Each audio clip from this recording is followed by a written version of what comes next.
G'day and welcome back to Reality Check. I'm your host, Ross Coulthart, and joining me today, of course, is my friend and colleague, producer Meagan Ourada, to ask me the hard questions. And we're still getting quite a big response to our Arizona special, aren't we, Meagan?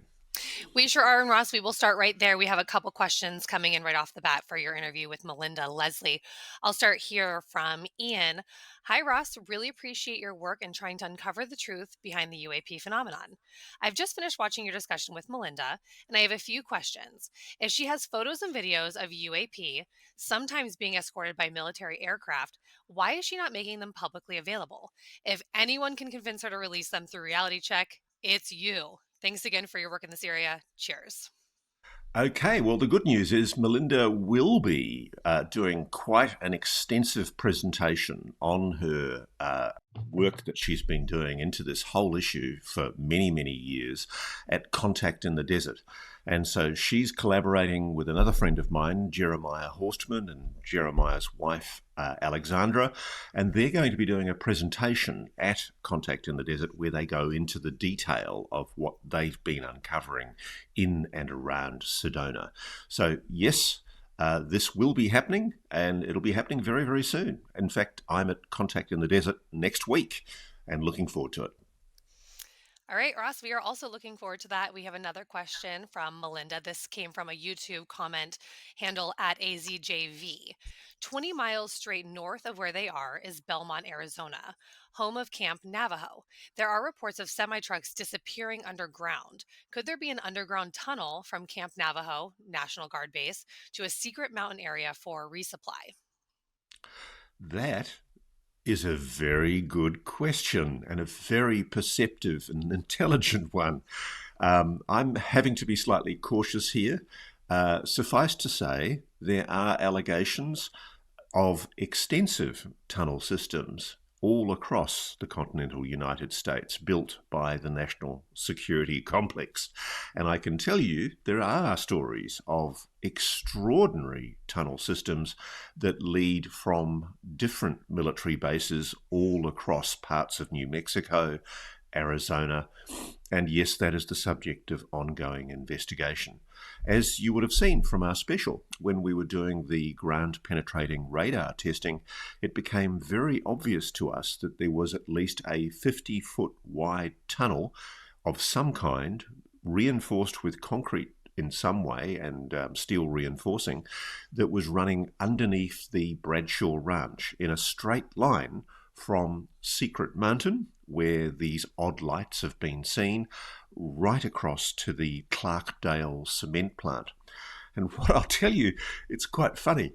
There are many stories from locals in and around the Clarkdale cement plant of their houses shaking, books rattling on the shelf, objets d'art rattling on the walls as they are hearing tunneling noises from underneath their homes. This was happening around about 20 years ago when I understand there was another tunnel being built to the Clarkdale plant. There are stories of people in military uniform going in and out of the Clarkdale facility. There's also stories of a private airstrip that is being used secretly by the military, which apparently connects directly to Kirkland Air Force Base. And yes, there are tunnel systems alleged. I don't know for sure if they're real.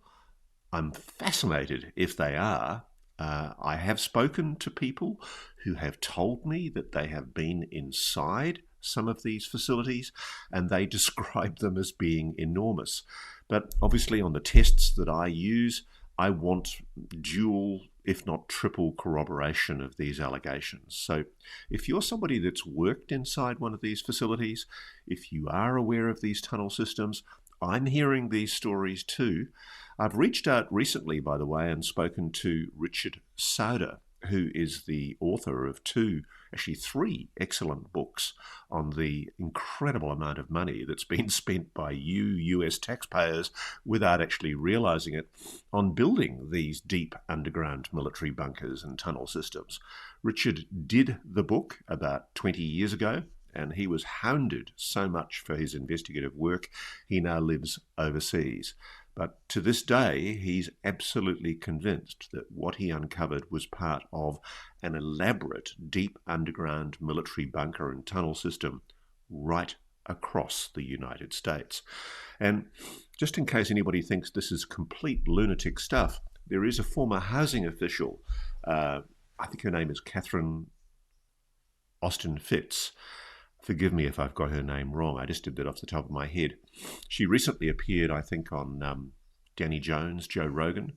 Anyway, she made the allegation that there are 128 of these deep underground military bunkers, bases, right across the United States and also in different parts of the world. This is why this matters, guys. You've paid for this. So if you're wondering why we're rattling the cage, asking why the public can't know about these things, it's frankly because you've paid for it. Taxpayer dollars. Okay, Ross, I'm going to skip ahead to a couple questions here because you did mention this in your response. Gary H. sent us an email saying, Ross, is there any possibility they are mining uranium from underneath Bradshaw Ranch? That's a really good question. When you say they, what are you asking? Are you saying they as in the secret covert arm of the national security state that dug a bloody big hole under Bradshaw Ranch? I doubt it very much. The United States has ample sources of uranium from places like Australia. We're a huge uranium exporter, and it's no hassles getting it from the Australian desert. But could they, with a capital T, be looking for uranium and other rare earth minerals around the world? And by they with a capital T, I'm talking, of course, about perhaps the non-human intelligences that are allegedly engaging with this planet. That's anyone's guess. You're going to be seeing very shortly on Reality Check one of the most interesting stories I've done for a while about an overseas location, an extraordinarily exotic overseas location where there is a vast amount of rare earth minerals. And as we have discovered, there is also an inordinate degree of non-human intelligence potential activity, i.e. UAPs over those sites. So yeah, there is definitely a connection between uranium, other rare earth minerals, and the phenomenon. And it's not just in places like the Arizona desert. All right. Our next question is coming from email from Chad. Good day, Meagan and Ross. Jake Barber stated on the Jesse Michaels podcast that there are structures on the dark side of the moon. Do you have any additional details about this? No, actually, I haven't spoken to Jake about that at all. What I can tell you is that it's long been speculated. I'm not sure whether, I strongly doubt actually that Jake was talking from any insider knowledge. I'm not sure. I can't speak for him. But what I can tell you is that there has long been speculation of structures on the dark side of the moon. One of the curious things about our moon is it doesn't rotate in orbit like a lot of other moons do around a planet. Literally, we only ever see one side of the moon. And there's long been speculation that it's actually some kind of artificial satellite.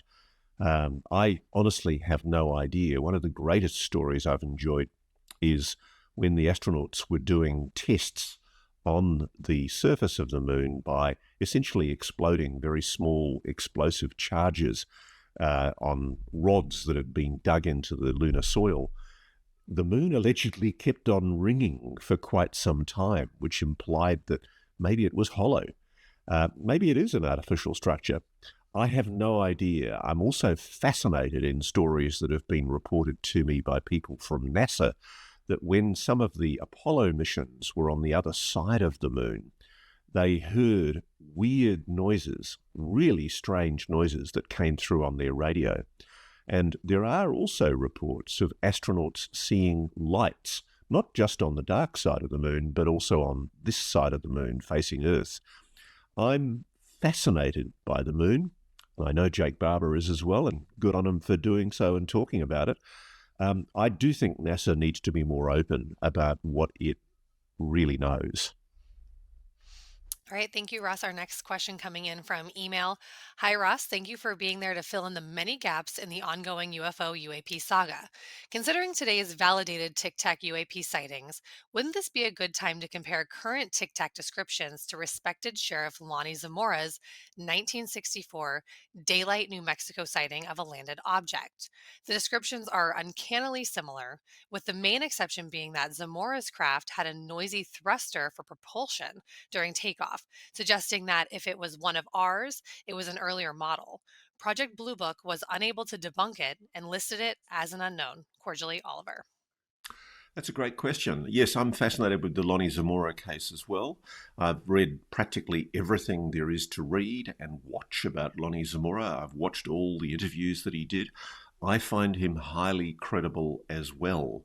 And it is interesting because the shape of that particular craft, as it was described, is consistent with the oval and or the tic-tac shape that we're talking about in relation to the goings on at the range described by Jake Barber and other people, and indeed the pilots of the jets that were flying over the west coast of the USA, Dave Fravor, other people involved in the interdictions between TicTac craft and US military craft in 2004. There's a consistent pattern of descriptions. One reasons that I do think we need to delineate between the Zamora craft and the TicTac craft as described by Dave Fravor is because increasingly I'm hearing from people, and I don't have a fixed view on this, but I'm hearing from people that there were on the TicTac craft in 2004 and in other sightings that haven't been publicly revealed, people see what look like pitot tubes underneath the TicTac 2004 craft.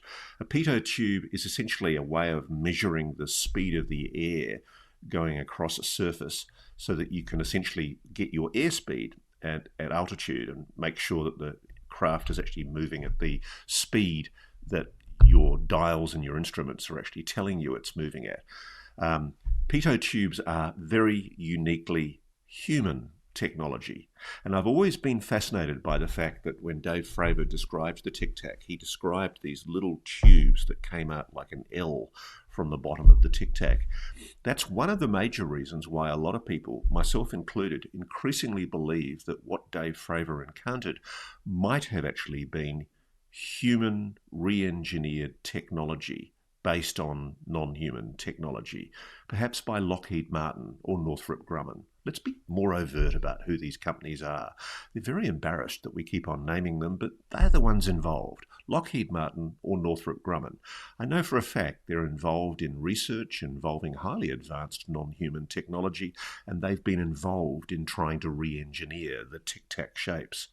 Now, that's a difference from the Lonnie Zamora object, because the Lonnie Zamora object, it had a couple of other differences. It had tripod legs. Lonnie Zamora, who was a policeman, drove up in his patrol car, and from a short distance, he saw two short humanoid beings, clearly not identifiably known human beings of that shape, pottering around underneath a craft. I'm pretty sure he said that it had tripod legs, which is another difference from the TicTac. And there's no description. It really struck me when I was reading all of the detail of the Lonnie Zamora case. There's no description of those pitot tubes. And that, to me, is a bit of a giveaway that maybe what we were talking about with the Zamora case is an object that is perhaps what the TicTac is based on. But Very listen, by the way, this is only a speculation on my part. I'm really interested in hearing from people, throwing these ideas out there. I've recently been told by people to focus on the pitot tubes, or what looks like pitot tubes underneath the TicTac from 2004. Sorry for interrupting, Meagan. That's okay, Ross. No problem. Our next question is coming in from Jason. G'day, Meagan and Ross. Being from Melbourne, Australia, I am intrigued with the Westall incident that occurred in Melbourne in 1966. There have been eyewitness accounts of military involvement in a cover-up with both Australian and U.S. military involvement. And after a UAP was witnessed landing in a grassland area known as the Grange next to Westall High School. Ross, I know you have interviewed some of the witnesses, but have you obtained further information from any of your sources that you can share regarding what is known about that incident that is not already widely known by the public? Many thanks, Jason. Oh boy, I love the whole Westall story. I could talk about the Westall story for days. 6 April 1966, just so people who don't know the story get a bit of background. A whole bunch of kids are playing at an intermediate school. You know, they're all 11, 12, 13. They're playing on a football ground in recess, just playing, kicking footballs around, playing in the playground. And as there were back in those days, there are teachers supervising, just keeping a friendly eye on them. As one of the teachers who I also interviewed are watching on, he looks up and he sees 2, maybe 3 elliptical metal discs hovering over this football field. It's a clear, perfect, sunny, blue sky day. He's not confused about what he's seeing. His name is Andrew Greenwood. He's absolutely adamant that what he saw was some kind of, he doesn't use the word craft, object, elliptical object. He's a science master. He's very precise. And that basically what happened was these objects, one of them moved away and indeed did land on the Grange.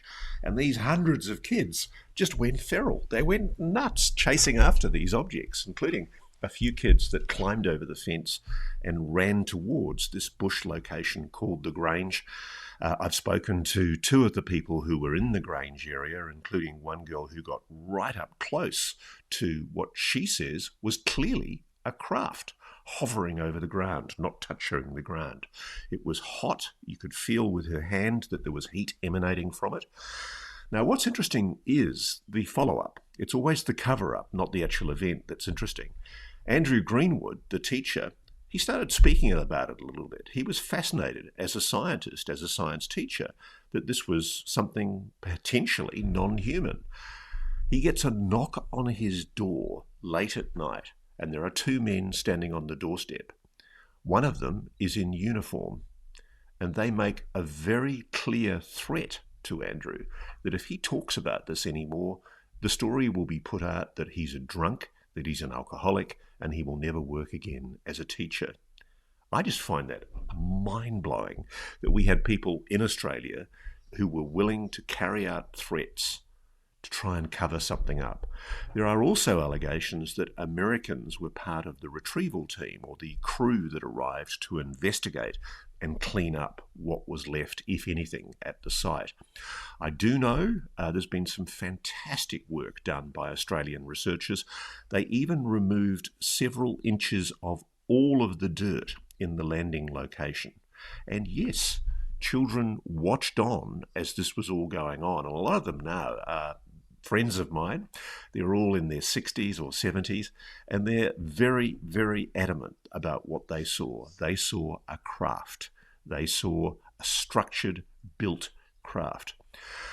The other thing that happened was in the wake of me doing a documentary about Westall, I was approached by someone who prefers to remain anonymous, but their father was involved for the government department that was involved in investigating this incident. He was very big in civil aviation in Australia. He had a military background, a radar background, and his dad, he discovered, was involved in doing the investigation into the Westall incident. And as a little boy, he watched on as an official car arrived every day and picked his dad up and took him to the Westall school location, where there was very clearly some kind of investigation going on. He believes in collaboration with American military. And indeed, there were kids that said jeeps turned up, possibly from a base in northern Victoria of Australia, where there were Americans working at a secret U-2 spy base that was flying secret U-2 spy flights over the South Antarctica region of Australia, in the waters south of Australia. And so there was some kind of military cover-up. I'm absolutely certain of this. And I do know that there was a written report prepared for what's called the Department of Supply, which is a government department that was eventually made defunct and merged into the Department of Defence. I have been trying through our National Archives to find that secret report investigating the Westall incident from 1966, which is coming up to 60 years ago now. And I've got friends in the Australian National Archives who've been pulling all manner of strings for me to go through the old Department of Supply files that are held inside Defence. But if that report exists, I haven't found it yet, but by golly, I'm going to try hard. But yes, the Westall case is an absolute rip-snorter. It's one of the most fascinating UFO cases, I believe, anywhere in the world. And it was part of a whole series of school visits by apparently non-human intelligences all over the world. And there was the Rua, Zimbabwe incident, of course.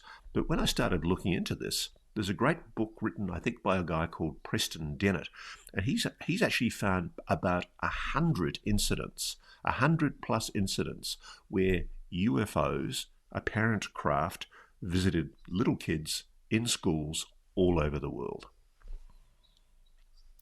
All right, thank you, Russ. We have time for one more. This is another YouTube commenter at Mantovani. Any news on when the special report regarding UFOs and ESP might be dropping, or have I missed it? I am seriously starting to doubt some of these craft come from the alien worlds. A lot of them are here already, unless they can travel multiple times of the speed of light or are using wormholes to travel vast distances, that is. Wonder what they're referring to there, Meagan, when they're asking me about a special report on UFOs and ESP. Do you think they're referring to the psionics? I'm not aware of us ever promoting a report about UFOs and ESP. I'm not sure either. And, no new Arrow reports are coming out, and all the congressional hearings have all been pushed back, postponed for various reasons. So I'm not sure. I think maybe we should refer them to the Uri Geller interview, where Uri talked about the use of his ESP abilities in the Stargate program. And I think that's maybe what they're referring to. I am, broader than that, very interested in the issue of psionics, and I have an ongoing investigation into the allegations that there are people that have abilities, telepathic abilities. I'm really interested in the telepathy tapes. I really wish Kai Dickens would talk to me. I've put out requests to Kai Dickens to have a chat with Reality Check. At the moment, we are the top 16th podcast on YouTube in the United States. So if you're looking for coverage, Kai, of the telepathy tapes, we'd love to have you on, but for some reason we can't get past your staff. We would love to interview you about what I think is an astonishing achievement with the work that you've been doing into telepathy. So there's a plug for the telepathy tapes for you, and we'd love to have you on Reality Check. And yes, I'm interested in the broader subject of ESP, psychic phenomena, which of course everybody in science says is pseudoscience. But let's just give it a go and investigate it and have a look and see if they're right. All right, Ross, you've passed this week. You're free. Thanks very much, Meagan. I'm heading off to Contact in the Desert next week. I'm not sure whether we'll be able to do a record next week of Q&A because I'll be on a conference room floor, no doubt responding to many thousands of people on the ground there and answering their questions. But if you do have questions for us, you can write to me, email realitycheck@newsnationnow.com. Look forward to seeing you on the other side. Thanks so much. And thank you, Meagan. Thanks, Ross.